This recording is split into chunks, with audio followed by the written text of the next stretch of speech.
السلام علیکم ورحمۃ اللہ وبرکاتہ۔ اعوذ باللہ من الشیطان الرجیم، بسم اللہ الرحمن الرحیم۔ رب اشرح لی صدری ویسر لی امری واحلل عقدۃ من لسانی یفقہوا قولی۔ اللہم احسن عاقباتنا فی الامور کلہا واجرنا من خزی دنیا وعذاب الآخرہ۔ اللہم فقہنا فی الدین، اللہم فقہنا فی الدین، اللہم فقہنا فی الدین، آمین ثم آمین یا رب العالمین۔ جیسا کہ آپ لوگ سب بہنیں جانتی ہیں کہ میں نے گروپ میں ایک دن پہلے جو ہے وہ یہ اناؤنسمنٹ کی تھی کہ میں آپ لوگوں کو کتاب العلم پڑھاؤں گی، جو کہ استاذہ ڈاکٹر نگہت ہاشمی کی ہے۔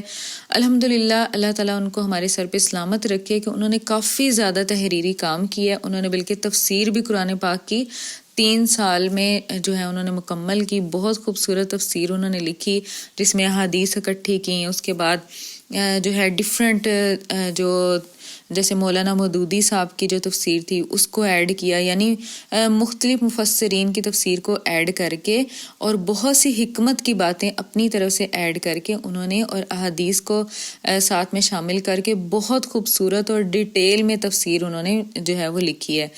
تو اللہ تعالیٰ ان کو اس کام کا اجر عظیم عطا فرمائے کہ انہوں نے اتنی خوبصورت کتابیں لکھی ہیں کہ جن کو پڑھ کے جو ہے ہمیں احساس ہوتا ہے، ہمیں حقیقت کا پتہ چلتا ہے کہ یہ کتنا بڑا خزانہ ہے اللہ تعالیٰ نے جو ہمیں یہ دیا ہے قرآن پاک کا، احادیث کا۔ اور یہ علم حاصل کرنا کوئی عام بات نہیں ہے۔ جیسا کہ میں حدیث آپ لوگوں کو سناتی رہتی ہوں کہ نبی پاک صلی اللہ علیہ وسلم نے فرمایا کہ اللہ کے خاص لوگ ہیں۔ صحابہ کرام نے فرمایا کہ وہ خاص لوگ کون ہیں؟ تو نبی پاک صلی اللہ علیہ وسلم نے فرمایا کہ وہ خاص لوگ قرآن والے لوگ ہیں۔ تو اللہ کا لاکھوں اور کروڑوں دفعہ شکر ہے کہ اللہ تعالیٰ نے آپ سب کے ہاتھوں میں قرآن کو پکڑوایا، اور اللہ تعالیٰ آپ سب کو اس کی سمجھ عطا فرمائے، عمل کرنے کی توفیق عطا فرمائے، اور آگے پھیلانے کی ہمیں اللہ تعالیٰ توفیق عطا فرمائے۔ تو یہ جو کتاب ہے اس کا سلسلہ کچھ اس طرح سے ہے کہ جب بھی استاذہ کوئی کتاب لکھتی ہیں، جیسے کہ ان کا پچھلے دنوں میں انہوں نے کتاب لکھی تھی فتنوں کے دور پر، اور اس میں ساری احادیث تھیں۔ ان کی کتابوں کی یہ بات ہے کہ جب یہ کوئی کسی ٹاپک پہ بک لکھتی ہیں تو وہ ان احادیث کو دیکھیں، لاکھوں احادیث ہیں اور کتنی زیادہ احادیث ہیں، جیسے بخاری کی، مسلم کی، ابی داؤد، اور اس طرح کر کے۔ تو وہ کیا کرتی ہیں کہ ان احادیث کو اکٹھا کر کے ایک بک بناتی ہیں تاکہ لوگوں کے لیے کنوینئنٹ ہو ایک ٹاپک کے اوپر جیسے آپ کا پڑھنا ہوتا ہے۔ ایسے ہی فتنوں کے دور پہ انہوں نے کروایا تھا 4 days کا، وہ سیریز چلی تھی۔ اس کے بعد جو ہے یہ جو کتاب میں آپ لوگوں کو پڑھانا شروع کرنے لگی ہوں، اتنی لمبی نہیں ہے لیکن اس میں ساری احادیث اور قرآن پاک کی آیات ہمیں ملتی ہیں۔ اس کا نام ہے کتاب العلم، یعنی اگر آپ جو علم حاصل کر رہی ہیں، اللہ کی راہ پہ آپ نکلی ہیں، آپ قرآن کا علم حاصل کرنے لگی ہیں، آپ کو پتہ ہو کہ مجھے کیا ملے گا۔ اب صحابہ کرام جب نبی پاک صلی اللہ علیہ وسلم ان کو کوئی چیز سکھاتے تو وہ پوچھتے کیا ملے گا، یعنی اس کی فضیلت کیا ہے۔ جب انسان کو کسی چیز کی فضیلت پتہ چل جاتی ہے نا تو اس کے اندر اور انرجی آتی ہے کہ مجھے یہ ملے گا، مجھے اتنا اجر ملے گا۔ جیسے ہمیں ہوتا ہے کہ ہم نے قرآن پاک پڑھنا ہے، ہمیں ایک ایک لفظ کی 10 نیکیاں مل رہی ہیں، اور ہمیں رمضان میں ہم نے زیادہ پڑھنا ہے کیونکہ ہمیں 70 نیکیاں مل رہی ہیں ایک ایک لفظ کی۔ سبحان اللہ۔ تو انسان یہ سوچ کے زیادہ اس کا عمل جو ہے نا وہ تیز ہو جاتا ہے۔ تو اسی طرح میرا مقصد یہ تھا اس کتاب کو پڑھانے کا کہ جب آپ احادیث سنیں گی اور قرآن پاک کی آیات سنیں گی کہ کتنا زیادہ اجر ہے اللہ کی راہ میں علم حاصل کرنے کا، اس علم کو جس کو ہم سمجھتے ہیں کہ بس یہ تو چھوٹی عمر میں حاصل کیا جا سکتا ہے، یہ تو بڑے ہو کے ہمارا کوئی اب کام نہیں ہے۔ حالانکہ ایک حدیث ہے، نبی پاک صلی اللہ علیہ وسلم نے فرمایا کہ ماں کی گود سے لے کے قبر کی گود تک علم حاصل کرو۔ تو اب دیکھیں یہ ایک سلسلہ ہے۔ اب ہمارا دماغ اس قابل ہے تو یہ حدیث ہے نا، اس قابل ہے کہ ہم پڑھ سکتے ہیں، ہم کر سکتے ہیں اگر ہم کوشش کریں۔ اور جو انسان قرآن کے ساتھ کنیکٹ رہتا ہے اس کی عقل چاہے وہ 200 سال تک وہ زندہ رہے، اس کی عقل کہیں نہیں جاتی۔ اللہ تعالیٰ اس کے ہوش و حواس کو ٹھیک رکھتا ہے۔ اور دوسری بات یہ آتی ہے کہ کتاب کو سنا میں کیوں رہی ہوں، یہ بات ہے کہ اگر ہم لوگ کسی چیز کو سنتے ہیں نا، جب وہ ہمارے کانوں کے ساتھ ٹکراتی ہے نا تو وہ ہمارے دل میں اترتی ہے، وہ چیز ہمارے دل میں محفوظ ہو جاتی ہے۔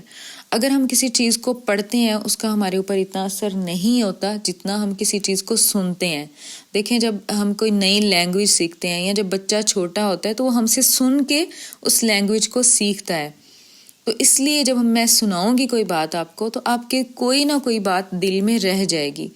ہوتا یہ کہ جب سم ٹائمز ایسا ہوتا ہے کہ ہم کچھ باتوں کو نا بس نوٹ کری جا رہے ہوتے ہیں، لکھ رہے ہوتے ہیں، لیکن وہ ہمارے دل میں نہیں اتر رہی ہوتی. اٹس مینز یہ کہ آپ نے اس کو نوٹ بک پہ تو لکھ لیا لیکن آپ نے اس کو اپنے دل کے اوپر نہ لکھا. تو دل کے اوپر لکھنا جو ہے نا وہ زیادہ ضروری ہے. تو میں جو ہے وہ پوری کتاب تو نہیں لیکن کچھ احادیث جو ہے وہ میں اب شروع کرتی ہوں سنانا آپ لوگوں کو. سب سے پہلے میں قرآن پاک کی آیات سناتی ہوں جس کے بارے میں رب العزت فرماتے ہیں. سورہ زمر کی آیت نمبر 9 ہے جس کا ترجمہ کچھ اس طرح سے ہے: اے نبی صلی اللہ علیہ وآلہ وسلم آپ کہہ دیں کیا وہ لوگ جو جانتے ہیں جو نہیں جانتے برابر ہوتے ہیں؟ یقیناً نصیحت تو عقل والے ہی قبول کرتے ہیں. سبحان اللہ. یعنی اللہ تعالیٰ نے سورہ زمر کی آیت نمبر 9 میں فرما دیا کہ کیا آپ کہہ دیجئے کہ وہ لوگ جو جانتے ہیں اور جو نہیں جانتے کیا وہ برابر ہو سکتے ہیں؟ اور نصیحت تو عقل والے ہی قبول فرماتے ہیں. سبحان اللہ. اسی طرح دیکھیں علم تو روشنی ہے اور جہالت اندھیرا ہے. جب روشنی آ جائے تو اندھیرا چلا جاتا ہے. اسی لیے اللہ تعالیٰ نے انسان کو علم کی روشنی سے جو ہے وہ منور کیا اور علم کی بنیاد پر ہی آدم علیہ السلام کو فرشتوں پر فضیلت عطا کی. اور انسانیت کے نام جو آخری پیغام تھا یعنی قرآن پاک، اس کا آغاز کس چیز سے کیا؟ اقرا، یعنی تو پڑھ. اور پہلی وحی ہی کیا تھی؟ اقرا بسم ربک الذی خلق خلق الانسان من علق اقرا وربک الاکرم. آپ اس تیسری آیت پر آپ غور کریں. اقرا وربک الاکرم یعنی تو پڑھ، تیرا رب کرم کرنے والا ہے، وہ تجھ پہ کرم کرے گا. تمہیں کوئی مصیبت آئے گی، کوئی مشکل آئے گی، تمہیں یاد کرنے میں مشکل آئے گی، تمہارا انوائرمنٹ ٹھیک نہیں ہوگا تو اللہ تم پہ کرم کرے گا. یعنی تیسری آیت میں ہمیں کیا ملا؟ موٹیویشن ہمیں مل گئی. اقرا وربک الاکرم، تو پڑھ، تیرا رب تجھ پہ کرم کرے گا. سبحان اللہ. الذی علم بالقلم علم الانسان ما لم یعلم. آپ پڑھیں اپنے رب کے نام سے جس نے پیدا کیا. اس نے انسان کو خون کے لوتھڑے سے پیدا کیا. اور آپ پڑھیں آپ کا رب سب سے زیادہ کریم ہے، کرم کرنے والا ہے. وہ ذات جس نے قلم سے علم سکھایا. یعنی اب دیکھیں قلم کی اہمیت، آپ دیکھیں علم سکھایا. اس نے انسان کو وہ کچھ سکھایا جو وہ نہیں جانتا تھا. اب دیکھیں یہ کہ علم کی بنیاد پر ہی درجات میں بلندی انسان کو ملتی ہے. اب ایک انسان ہے جس کو پتہ ہے کہ یہ احکامات ہیں، یہ میری صراط مستقیم ہے، یہاں میں نے چلنا ہے. اور ایک انسان ہے وہ جو ان پڑھ رہ جاتا ہے، اس کو پتہ ہی نہیں ہوتا، اس کا فوکس نہ دنیا کی زندگی نہ آخرت کی زندگی. تو پھر دونوں کیسے برابر ہو سکتے ہیں؟ اللہ تعالیٰ نے یہ چیز ہمیں سمجھانے کی قرآن پاک میں جو ہے وہ سورہ زمر میں اللہ تعالیٰ نے ہمیں بتایا. اس کے بعد سورہ مجادلہ کی آیت نمبر 11 ہے: یرفع اللہ الذین آمنوا منکم والذین اوتوا العلم درجات واللہ بما تعملون خبیر. اللہ تعالیٰ ان لوگوں کے درجات بلند کرے گا جو تم میں سے ایمان لائے اور جن کو علم دیا گیا. اللہ تعالیٰ ان کو بلند درجے عطا فرمائے گا اور جو کام تم کرتے ہو اللہ تعالیٰ اس سے پوری طرح باخبر ہے. اچھا، قرآن پاک میں بھی علم جو لفظ ہے نا، اب آپ پڑھیں گی نا جب قرآن پاک تو آپ نے نوٹ کرنا ہے، بہت دفعہ ہے. اس کے بعد سورۃ فاطر کی آیت نمبر 28 ہے: انما یخشی اللہ من عبادہ العلماء ان اللہ عزیز غفور. در حقیقت اللہ کے بندوں میں صرف علم رکھنے والے ہی اس سے ڈرتے ہیں. یقیناً اللہ تعالیٰ سب پر غالب ہے اور وہ بے شک بہت بخشنے والا ہے. اس کے بعد جو ہے سورۃ العنکبوت کی آیت ہے: قال اللہ تعالی تلک الامثال نضربها للناس وما یعقلها الا العالمون. اور فرمایا اللہ تعالیٰ نے یہ مثالیں ہیں جو ہم لوگوں کے لیے بیان کرتے ہیں اور انہیں علم رکھنے والوں کے سوا اور کوئی نہیں سمجھتا. اب دیکھیں کہ ارشاد باری تعالیٰ ہے کہ اللہ تعالیٰ نے اور فرشتوں نے اور اہل علم نے گواہی دی کہ بے شک اللہ تعالیٰ کے سوا کوئی معبود نہیں۔ اللہ تعالیٰ نے ابتدا اپنی ذات سے کی۔ اب یہ والی جو میں نے آیت پڑھی ہے جس کا ترجمہ پڑھا، یہ سورۃ ال عمران کی آیت نمبر 18 ہے۔ شاہد اللہ انہ لا الہ الا اللہ ہوا والملائکۃ واولو العلم، یعنی اس کا مطلب یہ ہے کہ اللہ تعالیٰ نے اور فرشتوں نے اور اہل علم نے گواہی دی کہ بے شک اللہ تعالیٰ کے سوا کوئی معبود نہیں۔ اب گواہی کے لیے تین جو ہے اللہ تعالیٰ نے کیا چوز کیا؟ سب سے پہلے اللہ تعالیٰ نے گواہی دی، فرشتوں نے گواہی دی اور علم والوں نے گواہی دی۔ اب دیکھیں کہ اللہ تعالیٰ نے ابتدا اپنی ذات سے کی، اس کے بعد فرشتوں کا ذکر کیا، پھر تیسرے نمبر پر اہل علم کو، اور یہی ان کے فضل اور شرف کے اظہار کے لیے کافی ہے۔ یعنی کتنی اللہ تعالیٰ نے اہمیت بخشی، عزت بخشی کہ پہلے اپنا ذکر کیا، پھر فرشتوں کا ذکر کیا، پھر علم والوں کا ذکر کیا۔ سبحان اللہ۔ اس کے بعد سورۃ فاطر کی آیت ہے، در حقیقت اللہ تعالیٰ کے بندوں میں صرف علم رکھنے والے ہی اس سے ڈرتے ہیں۔ سبحان اللہ۔ اسی طرح جو ہے اب احادیث کا جو ہے ہم سلسلہ شروع کرتے ہیں کہ سیدنا معاویہ رضی اللہ تعالیٰ عنہ سے روایت ہے کہ رسول اللہ صلی اللہ علیہ وآلہ وسلم نے فرمایا، جس سے اللہ تعالیٰ بلائی کرنا چاہیں اسے دین کی سمجھ عطا فرماتے ہیں۔ سبحان اللہ۔ یعنی اللہ تعالیٰ نے جس کے ساتھ بلائی کا ارادہ کر لیا اس کو دین کی سمجھ عطا فرما دی۔ الحمدللہ کہ اللہ تعالیٰ نے ہمیں چوز کیا، ہمارے ساتھ بھلائی کا ارادہ کیا کہ ہم نے یہ گروپ کا کام شروع کیا اور ہم نے قرآن پاک کو پڑھنا شروع کیا۔ اللہ تعالیٰ ہم سب کو ثابت قدم رکھے، کیونکہ میں نے نوٹ کیا کہ بہت سے لوگ بہت شوق سے آتے ہیں پڑھنے کے لیے، اور ابھی ان کی سورۃ بقرہ مکمل بھی نہیں ہوتی اور وہ چھوڑ کے چلے جاتے ہیں، اور سم ٹائمز کوئی مکمل کر لیتے ہیں اس طرح سے۔ تو شیطان کا تو پہلا وار ہی ہے نا کہ یہ نہ کرے، اس کی زندگی میں ایسے پرابلمز آئیں کہ جن کی وجہ سے اس کو یہ چھوڑ دے۔ اس کے بعد آگے ہے کہ نبی کریم صلی اللہ علیہ وآلہ وسلم نے فرمایا کہ میں تو تقسیم کرنے والا ہوں اور اللہ تعالیٰ عطا کرتا ہے۔ اس امت کا معاملہ قیامت قائم ہونے اور اللہ تعالیٰ کا فیصلہ آ جانے تک درست رہے گا۔ اور طبرانی کی روایت میں یوں ہے کہ میں نے رسول اللہ صلی اللہ علیہ وآلہ وسلم کو فرماتے ہوئے سنا، اے لوگو، علم سیکھنے سے آتا ہے اور فقہ غور و خوض کے ذریعے جس شخص سے اللہ تعالیٰ بلائی کرنا چاہے اسے دین کی سمجھ عطا فرماتا ہے۔ اللہ تعالیٰ کے بندوں میں صرف صاحب علم ہی اس سے ڈرتے ہیں۔ سبحان اللہ۔ اس کے بعد ایک اور اگلی حدیث ہے، میں احادیث ہی سناؤں گی کیونکہ احادیث سے بڑھ کے اور قرآن پاک کی آیتوں سے بڑھ کے کوئی چیز نہیں ہے، اور یہی ہمارے دلوں کو سکون دیتی ہے اور تسلی دیتی ہے۔ اس میں ہے کہ سیدنا عبداللہ بن عمر رضی اللہ تعالیٰ عنہ سے روایت ہے کہ رسول اللہ صلی اللہ علیہ وآلہ وسلم نے فرمایا، تھوڑا علم زیادہ عبادت سے بہتر ہے۔ آدمی کی سمجھداری کی یہ دلیل کافی ہے کہ وہ اللہ کا فرما بردار ہو، اور اس کی جہالت کے لیے یہ دلیل کافی ہے کہ وہ اپنی ہی رائے پسند کرے۔ یعنی ہم نے اپنی مرضی نہیں کرنی۔ یہ جو اپنی مرضی ہے نا، یہ انسان کے لیے ایک زہریلا سانپ ہے اس کی زندگی میں۔ ہم لوگ دیکھیں اپنی مرضیاں کرتے کرتے اپنے نفس کی مانتے کہاں اللہ تعالیٰ کی نافرمانی کر بیٹھتے ہیں۔ اس کے بعد حدیث نمبر 3 ہے، سیدنا حذیفہ بن یمان رضی اللہ تعالیٰ عنہ سے روایت ہے کہ رسول اللہ صلی اللہ علیہ وآلہ وسلم نے فرمایا، علم کی کثرت عبادت کی کثرت سے بہتر ہے، بہترین دینداری تقوی ہے۔ اب آپ لوگ جانتے ہیں تقوی کیا ہے؟ تقوی یہ ہے کہ انسان کوئی عمل کرے اور دل میں اس کے یہ نیت ہو کہ میں نے اللہ کو راضی کرنا ہے اور مجھے اس کا بہترین اجر ملے گا، مجھے اس کا ثواب ملے گا، مجھے وہ جنت ملے گی جہاں پہ اللہ تعالیٰ کا دیدار نصیب ہوگا، جہاں پہ میں انبیاء کرام سے ملوں گا۔ آپ سوچیں کہ ہماری پہلی نظر کیسی ہوگی جنت میں، ہماری آنکھیں کتنی حیران ہوں گی جب ہم جنت کو دیکھیں گے، ہمارا پہلا منظر کیسا ہوگا جب ہمیں یہ بتایا جائے گا کہ یہ حضرت موسیٰ ہے، یہ حضرت ابراہیم ہے، یہ حضرت عیسیٰ ہے، یہ حضرت ہارون ہے، یہ حضرت لوط علیہ السلام ہے، یہ حضرت مریم ہے، یہ حضرت فاطمہ ہے۔ جب ہمیں جنت میں یہ انٹروڈکشن کروایا جائے گا، سوچیں ہماری کیا دلوں کی حالت ہوگی۔ اور سب سے بڑھ کے ہمارے نبی پاک صلی اللہ علیہ وآلہ وسلم کے سامنے جانا، اور پھر ان کی دیکھیں اگر ہمیں اپریسیشن مل جائے کہ تم اچھے کام کر کے آئی ہو دنیا سے، تو ہمیں اور کیا چاہیے۔ اور سب سے بڑھ کر جو انعام جو کہ جب اللہ تعالیٰ تمام جنتی جنت میں چلے جائیں گے ان سے پوچھے گا کہ تمہیں کچھ اور چاہیے، تو وہ سب کہیں گے کہ یا اللہ ہمیں اتنا کچھ تو عطا کر دیا، ہمیں اور کیا چاہیے؟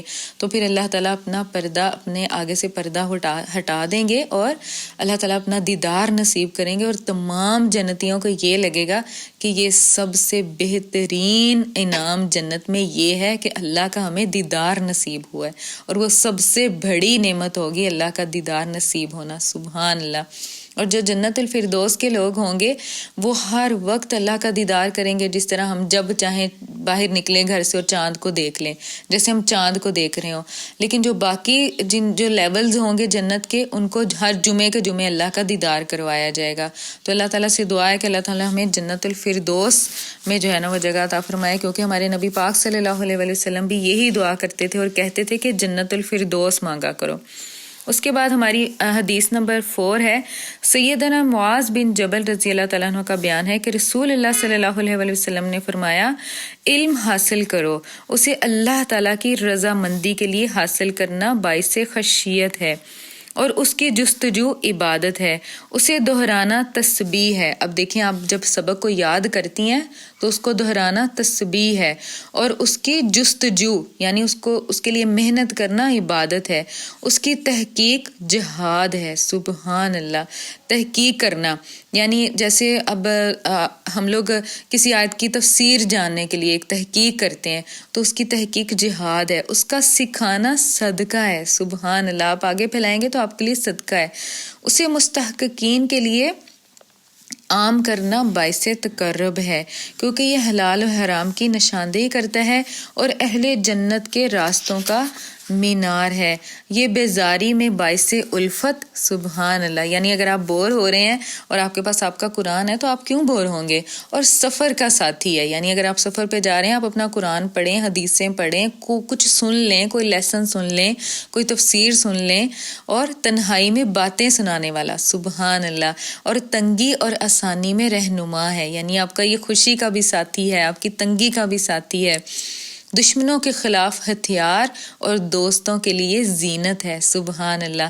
اللہ تعالیٰ اس کے ذریعے کئی لوگوں کو رفت بخشے گا اور انہیں ایسا بہترین قائد اور پیشرو بنائے گا، ان کے قدموں کے نشانات کی پیروی کی جائے گی، ان کی عادات کو اپنایا جائے گا، ان کی رائے کو صحیح سمجھا جائے گا۔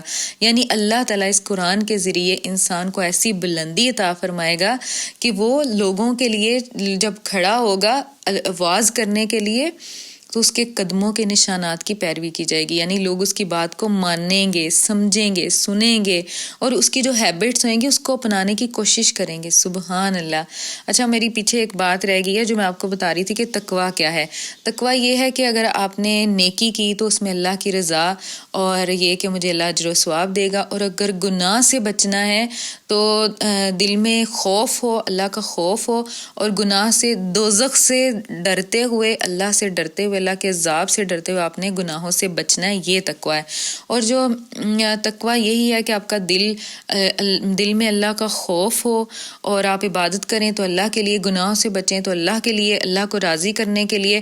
اور آپ کو پتہ ہے کہ گناہ سے بچنا بھی عبادت ہے۔ جب ہم اپنے دل کو مارتے ہیں، اور ہم میوزک نہیں سنتے، ہم اپنے دل کو مارتے ہیں، ہم سینما میں نہیں جاتے، ہم دل کو مارتے ہیں، ہم بہت سی ایسے کام نہیں کرتے جو اللہ کو نہیں پسند، تو اللہ تعالیٰ ہمیں اس کا بھی اجر دیتا ہے، یہ نہیں ہوتا کہ ہمیں اس کا اجر نہیں ملتا۔ اس کے بعد ابھی یہ حدیث کنٹینیو ہے، اس میں ہے کہ فرشتے ان سے دوستی کے خواہاں ہوں گے، سبحان اللہ۔ یعنی فرشتوں کا دل چاہے گا کہ میں اہل علم سے دوستی کروں، اور اپنے پروں سے ان کی گرد ہٹائیں گے، سبحان اللہ۔ یعنی اگر وہ گھر سے نکلے ہیں اور وہ ان کے اوپر کوئی گرد پڑ گئی ہے تو اب فرشتے اپنے پروں سے ان کی گرد ہٹائیں گے، ہر خشک و تر ان کے لیے مغفرت کی دعا کرے گا، یہاں تک کہ سمندر کی مچھلیاں، آبی جانور، جنگل کے درندے، خشکی کے چوپائے بھی، کیونکہ علم دلوں کی جہالت کو موت سے بچا کر زندگی بخشتا ہے، اور نگاہوں کو اندھیروں سے نکال کر روشن چراغ کا کام دیتا ہے۔ علم کے ذریعے آدمی اچھے لوگوں کے مرتبے کو جا پہنچتا ہے اور دنیا اور آخرت میں بلندیوں سے ہمکنار ہوتا ہے، سبحان اللہ۔ اب دیکھیں کہ آپ جو ٹائم اپنے قرآن پہ لگا رہی ہیں، اس کا ترجمہ یاد کر رہی ہیں، یہ کوئی عام بات نہیں ہے، آپ کے لیے پوری دنیا، خشکی اور تر میں جتنی بھی چیزیں ہیں ہر کوئی آپ کے لیے دعا کر رہا ہے. سمندر کی مچھلیاں، کیڑے مکوڑے، پرندے، درخت، پہاڑ، سمندر، جتنی بھی اللہ کی مخلوقات ہے سب آپ کے لیے دعا کر رہے ہیں. سبحان اللہ. علمی سوچ بچار روزے کے برابر ہے. سبحان اللہ. یعنی اتنا اجر ہے کہ روزے کے برابر ہے. اسے پڑھنا اور پڑھانا تہجد کے برابر ہے. سبحان اللہ. اسی کے ذریعے صلہ رحمی کا سبق ملتا ہے، اسی کے ذریعے حلال و حرام کا امتیاز ہوتا ہے. یہ عمل کا امام ہے اور عمل اس کا مقتدی ہے. یہ سعادت مندوں کو حاصل ہوتا ہے اور بدبخت اس سے محروم رہتے ہیں. اب آپ نے ہر وقت دعا کرنی ہے کہ یا اللہ ہمیں سعادت مند لوگوں میں شامل کریں اور ہمیں بدبختی سے بچائیں کہ ہم اس کے علم سے کہیں محروم نہ رہ جائیں. اس کے بعد حدیث نمبر 5 ہے. سیدنا سمرہ رضی اللہ تعالیٰ سے روایت ہے کہ رسول اللہ صلی اللہ علیہ وآلہ وسلم نے فرمایا قیامت کے دن علماء کی سیاہی اور شہداء کے خون کا موازنہ کیا جائے گا. سوری میری تھوڑی اردو ویک ہے. دیگر محدثین نے اس میں یہ اضافہ کیا ہے کہ علماء کی سیاہی شہداء کے خون سے باری ہو جائے گی. سبحان اللہ. یعنی کہ علماء نے جو لکھا اس کا وزن شہید کے خون سے زیادہ ہوگا. سبحان اللہ. اسی طرح ہماری اساتذہ نے ہمارے لیے قرآن چھپوائے ہوئے ہیں جو کہ آن لائن بھی ملتے ہیں، تو اس کے بارے میں بھی وہ یہی فضیلت بتاتی ہیں کہ آپ قرآن لکھ رہے ہیں، آپ کی سیاہی کا وزن قیامت والے دن شہید کے خون سے زیادہ ہوگا. دیکھیں شہید اپنی جان قربان کرتا ہے، جنگ لڑتا ہے، اپنا مال، اپنا اہل، اپنی ہر چیز قربان کر دیتا ہے، تو اللہ تعالیٰ کو علم والے اتنے پیارے ہیں کہ ان کا وزن اس دن ان سے زیادہ ہوگا. سبحان اللہ. اس کے بعد حدیث نمبر 6 ہے. سیدنا ابو امامہ رضی اللہ تعالیٰ عنہ سے روایت ہے کہ رسول اللہ صلی اللہ علیہ وسلم نے فرمایا اس علم کو اس کے اٹھ جانے سے پہلے حاصل کر لو. اس کا اٹھ جانا اس کے اہل کے ختم ہونے کے ذریعے ہوگا. یعنی جو علم والے لوگ ہیں اگر اس دنیا سے چلے جائیں اس سے پہلے تم ان سے ان کا فائدہ اٹھا لو، علم حاصل کر لو. پھر آپ صلی اللہ علیہ وسلم نے بڑی انگلی اور شہادت کی انگلی کو اکٹھا کرتے ہوئے فرمایا عالم اور متعلم بلائی میں ان دو انگلیوں کی طرح ساتھی ہیں. یعنی علم سیکھنے والا اور سکھانے والا. باقی لوگوں میں کوئی بلائی نہیں. یعنی عالم اور متعلم کے بعد باقی رہ جانے والے لوگوں میں کوئی بلائی نہیں ہے. یعنی علم سیکھنے والا اور سکھانے والا دونوں ایسے 2 انگلیوں کی طرح وہ برابر ہیں. اب دیکھیں کہ جتنی بھی ہم نے ابھی تک 6 حدیث پڑھی ہیں، سبحان اللہ، اتنا زیادہ اجر، اتنا زیادہ اجر. اس کے بعد دیکھیں اب جیسا کہ ہمیں وہاں پہ ہوم ورک ملتا ہے کہ ہم قرآن پاک کو جو سبق یاد کرتے ہیں ہم وہ لکھتے بھی ہیں، تو اس کی فضیلت دیکھیں کتنی بڑی ہے کہ قیامت والا دن ہوگا تو اللہ تعالیٰ ہمارے ہاتھ گواہی دیں گے کہ ہم نے قرآن پاک لکھا تھا. آن لائن بھی ملتا ہے، اگر آپ لینا چاہیں تو آپ منگوا سکتے ہیں. اس کے بعد یہ حدیث نمبر 7 ہے. سیدنا ابو موسیٰ رضی اللہ تعالیٰ عنہ سے روایت ہے کہ رسول اللہ صلی اللہ علیہ وسلم نے فرمایا جو علم اور ہدایت اللہ تعالیٰ نے مجھے دے کر بھیجا ہے اس کی مثال بے آباد زمین میں ہونے والی بارش کی ہے جس کا کچھ حصہ قابل کاشت تھا، اس نے پانی قبول کر لیا اور گھاس اور نباتات اگائے، اور کچھ حصہ نشیبی تھا جہاں پانی رک گیا اور لوگوں کے لیے اللہ تعالیٰ نے اسے فائدہ مند بنا دیا، اس سے خود بھی پیتے ہیں اور اپنے مویشیوں کو بھی پلاتے ہیں. زمین کے ایک اور حصے پر بھی بارش ہوئی جو صرف چٹیل میدان کی صورت میں تھا، نہ اس نے پانی کو جمع کیا نہ نباتات کو اگایا. تو یہ مثال ہے ایسے شخص کی جس نے اللہ تعالیٰ کے دین کو سمجھا. تعلیم و تعلم کے ذریعے اللہ تعالیٰ نے تعلیم و تعلم کے ذریعے اللہ تعالیٰ نے اسے اس کے لیے مفید بنا دیا. اور ایسے شخص کی جس نے اس کی کوئی پرواہ نہ کی اور میرے ذریعے اللہ تعالیٰ کی بھیجی ہوئی ہدایات کو قبول نہ کیا. اس کی تفسیر کچھ اس طرح سے ہے کہ اللہ تعالیٰ نے 3 زمینوں کا جو ہے وہ مثال دی ہے یہاں پر، کہ ایک زمین ہوتی ہے پہاڑ کی طرح بالکل سخت اور چٹیل، جب اس کے اوپر بارش آتی ہے تو وہ پانی اس کے اوپر سے بہہ جاتا ہے. یعنی یہ ان لوگوں کے لیے جن کے اوپر قرآن کے اثر کی بات ہے. اس میں ایک زمین ہے جس کے اوپر سے پانی بہہ جاتا ہے، ایک زمین ہے جیسے گڑھے وغیرہ ہوتے ہیں اس میں پانی رک جاتا ہے، اور ایک زمین ہے جو ہل چلا کے نرم کی جاتی ہے اس کے اندر پانی جذب ہو جاتا ہے. اب وہ لوگ ہوتے ہیں جو قرآن سے اثر نہیں لینا چاہتے. ایکچولی ہونا یہ چاہیے کہ جب ہم قرآن پڑھنے بیٹھیں تو ہم اس نیت سے بیٹھیں کہ میں نے اس سے کچھ حاصل کرنا ہے، میں نے ہدایت مانگنی ہے اللہ سے. میں نے اپنی آخرت سنوارنی ہے. ہم نے صرف رٹے نہیں لگانے. اگر رٹے لگانے ہیں تو کوئی فائدہ نہیں آپ کے پڑھنے کا. نیت دل میں یہ کرنی ہے کہ مجھے اس سے ہدایت ملے. ہوتا یہ ہے کہ بہت سے لوگ ایسے ہوتے ہیں کہ جن کے اوپر قرآن کا اثر نہیں ہوتا اور وہ چٹیل زمین کی طرح پانی بہہ جاتا ہے، کیونکہ اللہ تعالیٰ نے قرآن کی مثال بارش سے دی ہوئی ہے. اور پھر ایک جگہ ایسی ہوتی ہے کہ جہاں پر پانی رک جاتا ہے، گھڑا ہوتا ہے، وہاں پہ پانی رک جاتا ہے. یعنی یہ وہ علم ہے کہ لوگ اپنے تک اس علم کو رکھتے ہیں، آگے نہیں پھیلاتے. یعنی وہ اپنے آپ کو سیراب کرتے رہتے ہیں، اس کو آگے نہیں پھیلاتے. اب ایک زمین وہ ہے جو نرم ہے، جس کے اندر پانی جاتا ہے، اس کے اندر سے پھل پھول نکلتا ہے، اناج نکلتا ہے، اس سے لوگ کھاتے پیتے ہیں، فائدہ اٹھاتے ہیں. یعنی یہ وہ لوگ ہیں کہ جو آگے بھی پھیلاتے ہیں. اس کا فائدہ، ان کے علم کا فائدہ کتنے لوگوں کو جا رہا ہوتا ہے. اور وہ بہترین لوگ ہیں کہ وہ صدقہ جاریہ ان کے لیے اپنے لیے بھی بنتا ہے اور لوگ بھی اس سے فائدہ اٹھاتے ہیں. اب دیکھیں کہ ہم کسی کو کچھ نہیں دے سکتے. ہماری چچی ہے، تائی ہے، ماموں ہے، ہمارے ریلیٹیوز ہیں، ہماری نانی دادی، ہمارے ماں، ہمارے بہن بھائی، ہمارے بہت پیارے رشتے ہیں یہ.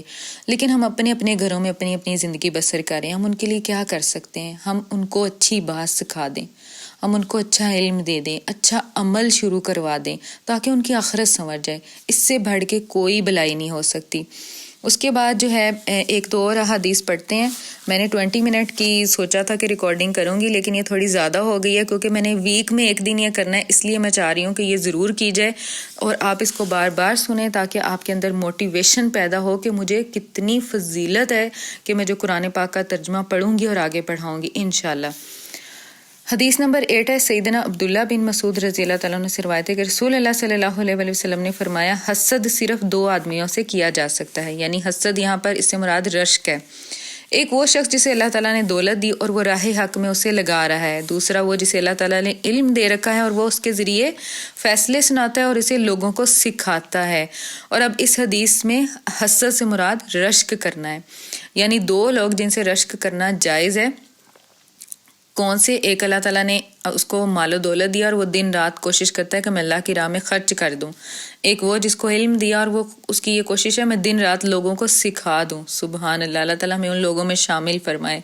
اس کے بعد حدیث نمبر 9 ہے. سیدنا ابو داؤد رضی اللہ تعالیٰ عنہ سے روایت ہے کہ انہوں نے رسول اللہ صلی اللہ علیہ وسلم کو فرماتے ہوئے سنا کہ جو شخص علم کی تلاش میں نکلتا ہے اللہ تعالیٰ اس کے لیے جنت کا راستہ آسان فرما دیتے ہیں. سبحان اللہ. فرشتے طالب علم کے اس عمل پر خوش ہوتے ہوئے اس کے لیے اپنے پر بچھا دیتے ہیں. یعنی ان کے قدموں کے نیچے پر بچھا دیتے ہیں. سبحان اللہ. یعنی کہ اللہ تعالیٰ ایک اپنے علم کے لیے نکلا، ادھر سے اللہ تعالیٰ نے اس کا علم کا رستہ آسان کیا، ساتھ جنت کا رستہ بھی آسان کر دیا.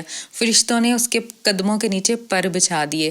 صاحب علم کے لیے آسمان اور زمین کی تمام تر مخلوقات حتیٰ کہ مچھلیاں پانی کی تہ میں بخشش طلب کرتی ہیں. عالم کو عابد پر اتنی ہی برتری حاصل ہے جتنی 14ویں کے چاند کو ستاروں پر. یعنی ایک آدمی دن رات عبادت کر رہا ہے، محنت کر رہا ہے، لیکن ایک ہے اس نے 1-2 آیات کو یاد کر لیا ہے تو اس کو اس پہ کتنی فضیلت ہے. 14ویں کے چاند کو ستاروں پر. 14ویں کا چاند کتنا چمک رہا ہوتا ہے اور ستارے کتنے چھوٹے لگ رہے ہوتے ہیں اس کے سامنے. اس کے بعد ہے علماء انبیاء علیہ السلام کے وارث ہیں. سبحان اللہ. جبکہ انبیاء علیہ السلام نے درہم و دینار کا ورثہ نہیں چھوڑا، انہوں نے صرف علم کا ورثہ چھوڑا ہے. لہٰذا جو اسے حاصل کرے وہ بڑا نصیب والا ہے. سبحان اللہ. یعنی انبیاء نے اپنے ورثے میں علم چھوڑا ہے، انہوں نے کوئی پیسہ نہیں چھوڑا. اور ہم اگر علم حاصل کریں گے تو ہم ان کے وارث ہوں گے، یعنی کہ وہ ہم ان کی پشتوں میں شامل ہو جائیں گے. سبحان اللہ. کیونکہ علم والوں کا یہاں پہ آ رہا ہے نا کہ انبیاء علیہ السلام نے کوئی دیناروں کا ورثہ نہیں چھوڑا، انہوں نے علم کا ورثہ چھوڑا ہے. اور علماء انبیاء علیہ السلام کے وارث ہیں. سبحان اللہ. اس کے بعد حدیث نمبر 10 ہے. سیدنا عبداللہ بن عباس رضی اللہ تعالیٰ عنہ سے روایت ہے کہ رسول اللہ صلی اللہ علیہ وسلم نے فرمایا، اس امت کے علماء 2 قسم کے ہیں. ایک وہ جنہوں نے علم دیا ہے اور وہ لوگوں کو اس سے سیر کر رہے ہیں. ایک وہ جنہیں اللہ تعالیٰ نے علم دیا ہے، وہ لوگوں کو اس سے سیر کر رہے ہیں، نہ وہ اس سے کوئی لالچ رکھتے ہیں نہ اس کا کوئی عوض لیتے ہیں. ان کے لیے سمندر کی مچھلیاں اور خشکی کے جانور، آسمان کے پرندے مغفرت کی دعا کرتے ہیں. دوسری قسم کے علماء وہ ہیں جو اللہ تعالیٰ کے عطا کردہ علم میں اس کے بندوں تک پہنچانے سے بخل کرتے ہیں اور وہ اس کے معاوضے کا لالچ کرتے ہیں اور اسے بیچتے ہیں. انہیں قیامت کے دن آگ کی لگام ڈالی جائے گی اور آواز دینے والا کہے گا کہ یہ وہ شخص ہے جسے اللہ تعالیٰ نے علم دیا تھا اور اس نے اسے اللہ تعالیٰ کے بندوں کو آگے پہنچانے میں بخل کیا اور لالچ کرتے ہوئے اس کا معاوضہ لیا اور اسے بیچا اور حساب ہونے تک وہ اسی حالت میں رہے گا. اس کے بعد حدیث نمبر 11 ہے. سیدنا ابو ہریرہ رضی اللہ تعالیٰ عنہ کا بیان ہے کہ میں نے رسول اللہ صلی اللہ علیہ وسلم کو فرماتے ہوئے سنا، دنیا اور دنیا والے اللہ تعالیٰ کا ذکر اور اس کا دم بھرنے والوں اور عالم و متعلم کو چھوڑ کر سب ملعون ہیں. یعنی سب سے بہترین اللہ کا دم بھرنے والے، اللہ کا ذکر کرنے والے، علم سیکھنے والے اور سکھانے والے ہیں. اس کے بعد حدیث نمبر 12 ہے. سیدنا انس بن مالک رضی اللہ تعالیٰ عنہ کا بیان ہے کہ رسول اللہ صلی اللہ علیہ وسلم نے فرمایا، روئے زمین میں علماء ان ستاروں کی طرح ہیں جن کے ذریعے بحر و بر کے اندھیروں میں رہنمائی حاصل کی جاتی ہے. ستارے غروب ہو جائیں تو مسافروں کے گم گشتہ راہ کی اندیشہ ہوتا ہے. یعنی وہ ستارے ہیں جو لوگوں کو رستہ دکھاتے ہیں، اگر وہ ستارے گم ہو جائیں تو وہ رستہ کیسے دیکھیں گے. اس کے بعد میں 2 احادیث سناؤں گی جو کہ چھوٹی ہیں، اس کے بعد ہم وائنڈ اپ کرتے ہیں. سیدنا ابو امامہ رضی اللہ تعالیٰ عنہ کہتے ہیں کہ رسول اللہ صلی اللہ علیہ وسلم کے سامنے 2 آدمیوں، ایک عابد اور ایک عالم کا ذکر کیا گیا تو آپ صلی اللہ علیہ وسلم نے فرمایا، عالم کو عابد پر اسی طرح برتری حاصل ہے جس طرح مجھے تم میں سے کم ترین شخص پر. مزید فرمایا، اللہ تعالیٰ، اس کے فرشتے، آسمان اور زمین کی تمام مخلوقات، یہاں تک کہ چونٹیاں بلوں میں اور مچھلیاں سمندر کے اندر لوگوں کو علم سکھانے والوں کے لیے رحمت کی دعا کرتی ہیں. سبحان اللہ. اس کے بعد حدیث نمبر 14 ہے. سیدنا ابو امامہ رضی اللہ تعالیٰ عنہ سے روایت ہے کہ رسول اللہ صلی اللہ علیہ وسلم نے فرمایا، عالم اور عابد کو قیامت کے دن اٹھایا جائے گا. عابد سے کہا جائے گا، یعنی عبادت کرنے والے انسان سے کہا جائے گا، جنت میں داخل ہو جاؤ، اور عالم سے کہا جائے گا، یعنی علم رکھنے والے اور سیکھنے اور سکھانے والے کو کہا جائے گا، ٹھہر جاؤ، تم لوگوں کی سفارش کرو. سبحان اللہ. یعنی اس کو اتنی اہمیت دی جائے گی کہ تم اب جنت میں جانے سے پہلے سفارش کرو اور لوگوں کی بھی. اور ایک جگہ میں یہ بھی سن رہی تھی کہ وہ اس کو اتنے لوگوں کی وہ سفارش کرے گا جس طرح ایک بکریاں چرانے والا پیچھے کھڑا ہوتا ہے اور آگے بکریوں کا ریوڑ ہوتا ہے تو وہ ان کو آگے کو لے کے جا رہا ہوتا ہے. اسی طرح ایک جو عالم ہوگا وہ اتنے لوگوں کی وہ سفارش کرے گا. سبحان اللہ. تو اب دیکھیں کہ پھر ہمیں کیا ہے کہ ہم کیوں نہ دین کا علم حاصل کریں، اور یہ بات ذہن میں رہیں کہ یہ دین کا علم حاصل کرنے کے بارے میں فضیلت ہے. یہاں پر دنیا کا علم حاصل کرنے کے بارے میں نہیں ہے، کیونکہ دنیا کی ڈگریاں وہ آپ کی قبر میں جاتے ہی وہ ایکسپائر ہیں، ان کا آپ کا کوئی کام نہیں ہے. لیکن اس کا مطلب یہ نہیں کہ ہم وہ حاصل نہ کریں. وہ دنیا حاصل کرنے کے لیے دنیا میں ان کی ضرورت ہے، جس حد تک ضرورت ہے اس کو ہم ضرور کریں. جیسے کہ مردوں نے کمانا ہے تو آگے ذمہ داریاں نبھانی ہیں، ان کو زیادہ جو ہے اپنی محنت کی ضرورت ہوتی ہے، اور عورتوں کو بھی ہوتی ہے، لیکن ہمارے دین میں قوام مرد کو بنایا گیا ہے. تو عورت کو بھی پڑھنے کی بہت ضرورت ہے. علم حاصل کرنے سے تو دیکھیں، علم سے تو شعور آتا ہے انسان کو. تو جو بھی میں نے آپ کو احادیث سنائی الحمدللہ اتنی خوبصورت احادیث ہیں. تو دیکھیں ہم لوگ اپنے ٹائم کا ہم خیال نہیں کرتے، اپنا ٹائم ویسٹ کرتے رہتے ہیں مختلف جگہوں پہ، ہم پریورٹی نہیں دیتے، ہماری پریورٹیز چینج ہوتی ہیں. اگر ہم قرآن کو پریورٹی پہ رکھ لیں تو ہمارے باقی کام ایزیلی اسموتھلی خود ہی ہو جاتے ہیں. تو پھر ہم لوگ عورتیں یہ بھی بات کرتی ہیں کہ کیا کریں، گھر کی ذمہ داریاں ہیں، ہم نے درس پر کہیں جانا ہو تو ہم سے گھر سے نہیں نکلا جاتا. تو دیکھیں یہ گھر اللہ تعالیٰ نے ہماری حفاظت کے لیے بنایا تھا، ہمیں اس کی حفاظت کے لیے نہیں بنایا. ہم لوگ کیا کرتے ہیں کہ میں نے صفائی کروانی ہے، میں نے یہ کروانا ہے، میں نے یہ کرانا ہے، اور کبھی مہینے 3 مہینے بعد ایک درس ہوتا ہے ہم وہ بھی اٹینڈ نہیں کر پاتے. حالانکہ ایسی مجلس میں جانا ہمارے لیے بہت باعث رحمت ہے. ہمارے دل کے اوپر سے میل اترتی ہے، فرشتے ڈھانپ لیتے ہیں، ہماری دعائیں قبول ہوتی ہیں، ہمارے گناہ معاف ہوتے ہیں. الحمدللہ اللہ تعالیٰ نے آپ لوگوں کو یہ موقع دیا کہ آپ گھر بیٹھے جو ہے نا یہ ترجمہ اور تفسیر سیکھیں گے. انشاءاللہ اللہ تعالیٰ ہم سب کو ثابت قدم رکھے، مجھے بھی اور آپ لوگوں کو بھی. اور اگر کبھی ایسا موقع ہو کہ درس پر جانا ہو، کوئی اہل علم کی مجلس ہو، تو اس کو کبھی مس مت کریں، کیونکہ یہ گھر، یہ ساری چیزیں یہیں رہ جانی ہیں. یہ سب آگے سے یہ ہمارا کچھ بھی نہیں ہوتا. کسی کا بھی کچھ نہیں ہوتا. یہ دیکھیں ابھی ہمارے جو گھر ہیں یہ آگے سے ہماری اولادوں کے ہیں، ان کے بھی نہیں ہیں، آگے سے ان کی اولادوں کے لیے ہیں، ان کے بھی نہیں ہیں، آگے سے ان کی اولادوں کے لیے ہیں.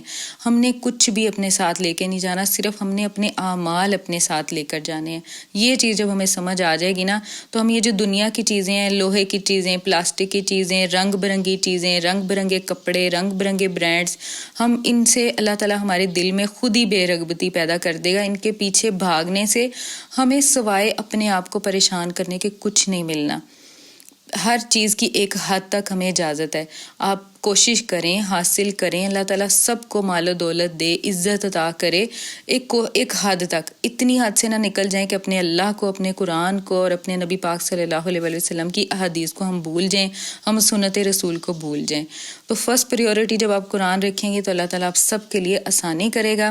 اور میں یہ بات کہنا چاہ رہی تھی کہ لائیو میں ریکارڈنگ کرتی ہوں، اگر میرے منہ سے کوئی غلط بات نکل جائے تو سب سے پہلے میں اللہ تعالیٰ سے معافی مانگتی ہوں، اللہ تعالیٰ مجھے معاف کر دے.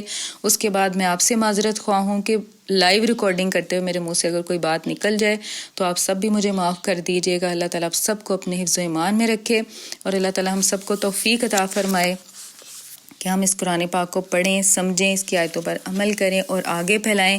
اتنی پیاری احادیث سننے کے بعد کس کا دل چاہے گا کہ وہ قرآن کو چھوڑے؟ اتنی فضیلت، اتنا مرتبہ، اتنی زیادہ عزت، اتنی بلند درجات کی خوشخبریاں. الحمدللہ اللہ تعالیٰ آپ سب کو اپنے حفظ و ایمان میں رکھے، سب کو صحت، تندرستی، سکون، ہدایت اور عبادت کی توفیق عطا فرمائے. اللہ تعالیٰ ہم سب کو تمام دکھوں، تکلیفوں، پریشانیوں سے بچائے.